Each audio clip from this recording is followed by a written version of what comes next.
नमस्कार दोस्तों, संचार सेवा में आपका फिर से स्वागत है। दोस्तों, आज हम आपको जो दवाई हमने डाली थी, पिछला स्प्रे जो किया था हमने, उसका हम आपको रिज़ल्ट दिखाने वाले हैं। तो कुछ किसान भाइयों का कहना था सस्ता जो आप जो दवाइयाँ डालते हैं उसका रिज़ल्ट प्रॉपर हमको मिलता नहीं है। ऐसा कुछ भी नहीं है। मौसम का अनुकूल रहना भी बहुत ज़रूरी है और किसान की लागत बचाने से ही किसान को फ़ायदा होगा, क्योंकि आप ज़मीन में आप चाहते हैं कि फसल उत्पादन हो और उसका रेट बढ़ जाए, तो रेट बढ़ने के साथ साथ कितनी सारी चीज़ों का रेट साथ में बढ़ जाता है। उससे किसान को कोई ज़्यादा फ़ायदा नहीं है। किसान को फ़ायदा तभी मिलेगा कि किसान अपनी लागत को कम करे और ख़र्चा कम करे, जिससे कि किसान को फ़ायदा हो। अब ये बताना चाहूँगा कि शुरू से लेके आखिर तक आपको बताना चाहूँगा कि जैसे किसान बुआई करता है, साथ में फर्टिलाइज़र का यूज़ ज़्यादा करता है।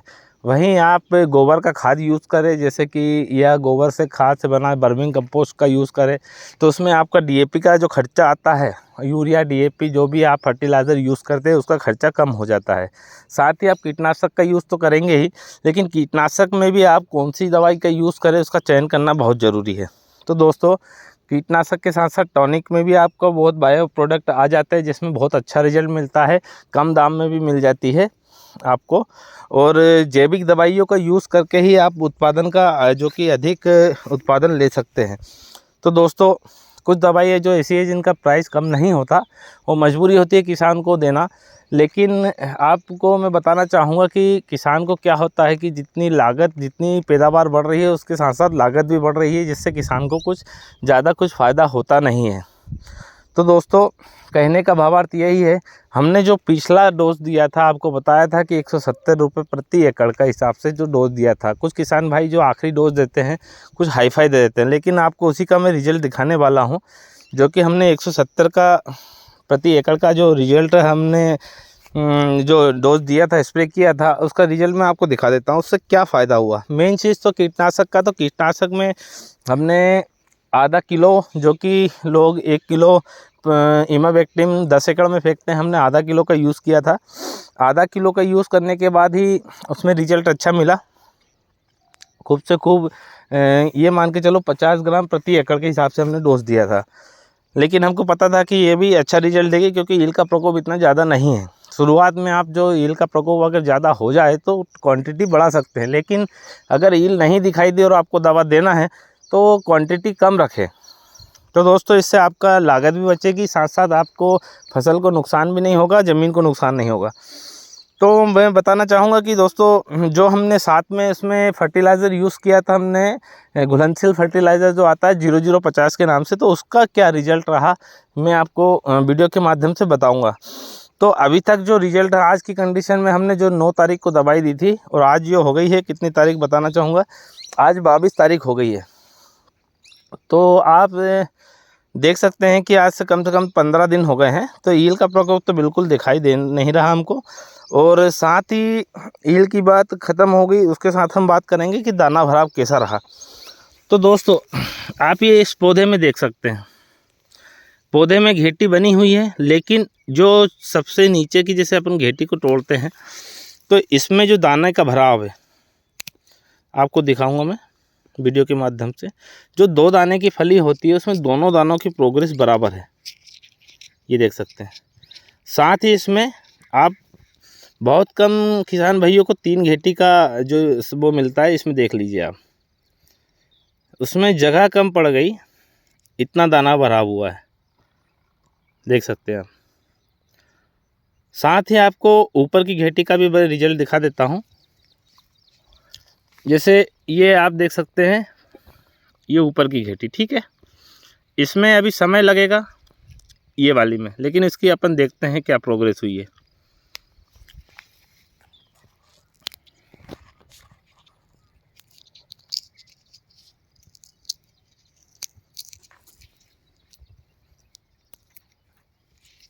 ये देख लीजिए कैसा, ये अभी दाना भराव में थोड़ा सा समय लग रहा है।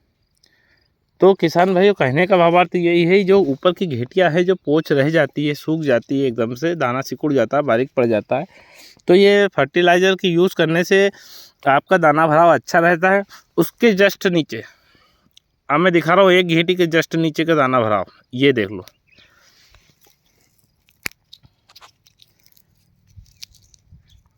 ये देख लीजिए आप, ये घेटिया पोची रह जाती है, दाना भर नहीं पाता है। ये फर्टिलाइज़र की यूज़ करने से अपने को ये फ़ायदा है कि जो दाना भराव की प्रोसेस है वो अच्छी तरह से हो जाए। 0050 में जो कि पोटाश की मात्रा होती है, सल्फ़र की मात्रा 17% होती है, पोटाश की मात्रा जो 0050 को एक पोटेशियम सल्फेट के नाम से भी जानते हैं। तो सल्फ़र की मात्रा जो होती है वो बहुत उपयोगी होती है फसल के लिए, और जो पोटाश की मात्रा दाना भराव के लिए बहुत ज़रूरी होती है। तो ये दाना भराव की प्रोसेस चल रही है।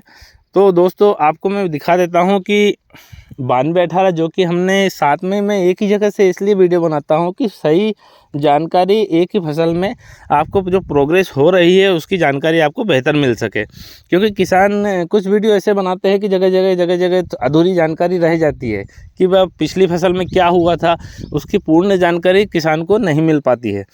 तो बताना चाहूँगा, जहाँ से मैं वीडियो बनाता हूँ वहीं से वीडियो बना रहा हूँ, जो कि आपको जो प्रोग्रेस दिखाई थी मैंने, तो आपको बता देता हूँ। इधर जो सामने जो 9218 लगा हुआ, किसान भाई घबरा गए थे कि इसमें फूल नहीं आएंगे, फल नहीं लगेगा, कम मात्रा रहेगी।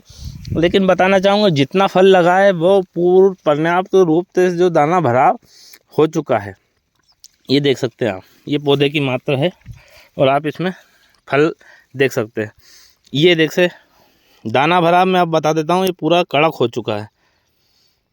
9218 जो वैरायटी है पूर्ण रूप से कड़क हो चुका है। इसमें या तो एक या दो दाने निकल सकते हैं, ज़्यादातर तो इसमें दो ही निकल रहे हैं। मैंने बहुत सारी जगह घूम के देखा हूँ, नीचे की फलियों में दो दाना निकल रहा है।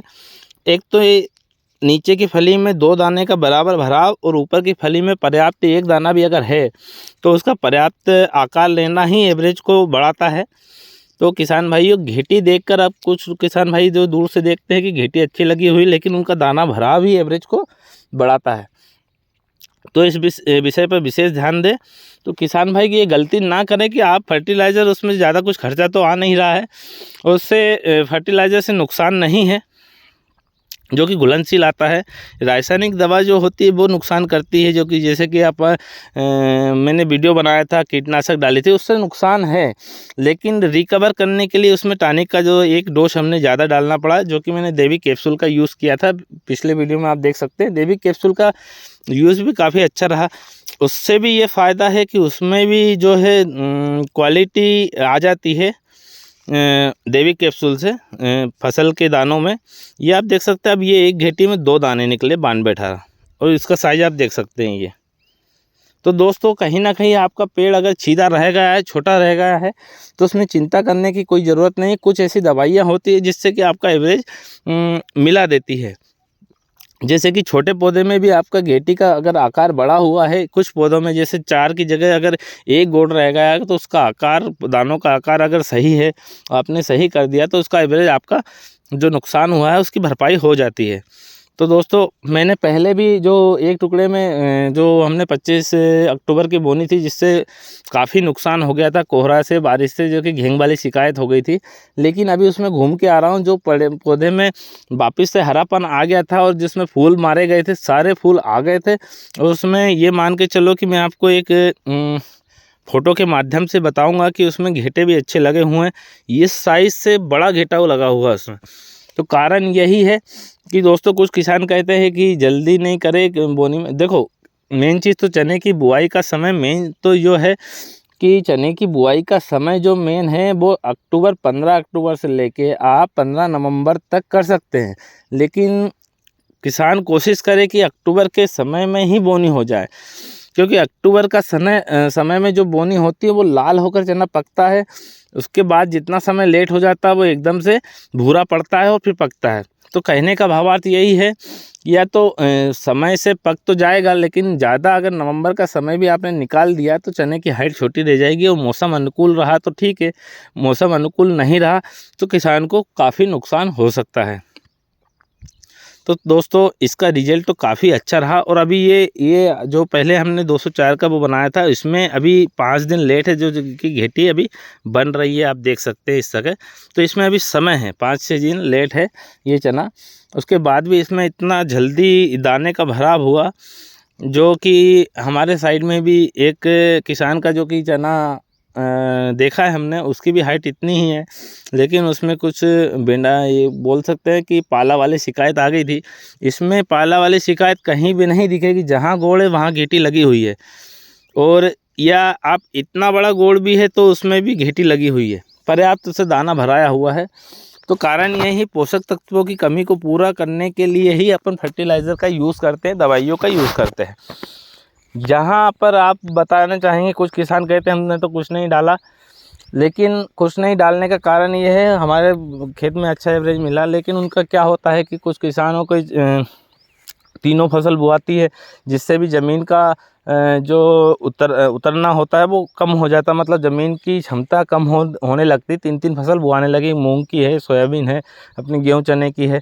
तो कहने का बात यही है कि जिनके खेत में 4 महीने घाम खा लेता है खेत, उसमें फसल का बढ़ाव अच्छा रहता है, क्योंकि वह पूरी तरह से सोयाबीन भी अच्छी लगती है उसमें, ज़मीन पानी जिराने की क्षमता भी अच्छी रहती है उसमें।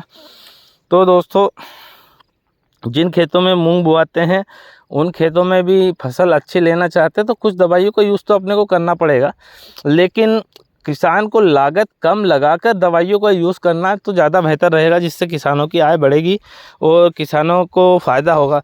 तो दोस्तों मैंने जो वीडियो बताया था आपको, केवल मैंने डोज लाया था 700-600, मतलब 1300 रुपये का डोज था। 7.5 एकड़ में 1300 रुपये में मैंने दवाई दी। तो ये मान के चलो कि सबसे सस्ती दवाई दी है। पहले वीडियो में भी आपको बता चुका था कि भागने की ज़रूरत नहीं, पौधा अगर स्वस्थ है तो फल फूल ज़रूर आएगा। लेकिन पौधे को आप देख सकते हैं कि पौधा अगर बेंडाने की स्थिति में है, बहुत डांट जगह पर है, तो उसमें क्षमता कम होती है, क्योंकि उसमें हवा पानी धूप लगना कम हो जाता है, जिसके कारण से जो है उसकी फल फूल की मात्रा कम आती है। तो दोस्तों आज का वीडियो जो आपको बताया था, केवल रिजल्ट के लिए मैं खेत में आया था, दिखाने के लिए कि कैसा रिजल्ट रहता है। मैं तो हर साल से 3 से 4 साल से मैं डालता, पहले डालता नहीं था, लेकिन उसका एवरेज 6-7 तक मिलता था। लेकिन मैंने जो एवरेज निकाला है, पिछले बार हाईएस्ट एवरेज मैंने 16 तक निकाला था, जो कि डबल पानी दिया था। लेकिन उसमें फर्टिलाइज़र का आखिरी स्प्रे मैंने सही समय पर फर्टिलाइज़र का जो 0050 का यूज़ किया था, वो मेरे लिए बेहतर रहा था। लेकिन आप पहले और दूसरे स्टेज पे जो फर्टिलाइज़र यूज़ करते हैं, जैसे 19-19 पहला स्टेज है, दूसरा स्टेज आपको 052-34 है, ये भले ही ना करें, लेकिन दाना भराव की प्रोसेस में आपको ना तो आप पानी दे सकते हैं, कारण ये ड्रिप वाले तो पानी दे देंगे, लेकिन जो बहता पानी देने में नुकसान भी हो सकता है। और उसमें ये सबसे ज़रूरी है कि दोस्तों लास्ट स्प्रे में आप 0050 का यूज़ तो ज़रूर ही करें, जिससे आपको ये मान के चलो कि 100 में से आपको 80% फ़ायदा तो हो ही जाएगा। तो दोस्तों हमारे वीडियो में बने रहने के लिए धन्यवाद। दोस्तों आपसे विनम्र निवेदन है, अगर आपको हमारी जानकारी अच्छी लगी हो या ना लगी हो तो सब्सक्राइब ना करें। अगर थोड़ी सी भी आपको अच्छी लगी हो तो हमें सब्सक्राइब करना ना भूलें, ताकि हमको प्रोत्साहन मिलता रहे और आगे हम अन्य वीडियो आपको सही जानकारी आपको पहुंचा सकें। धन्यवाद।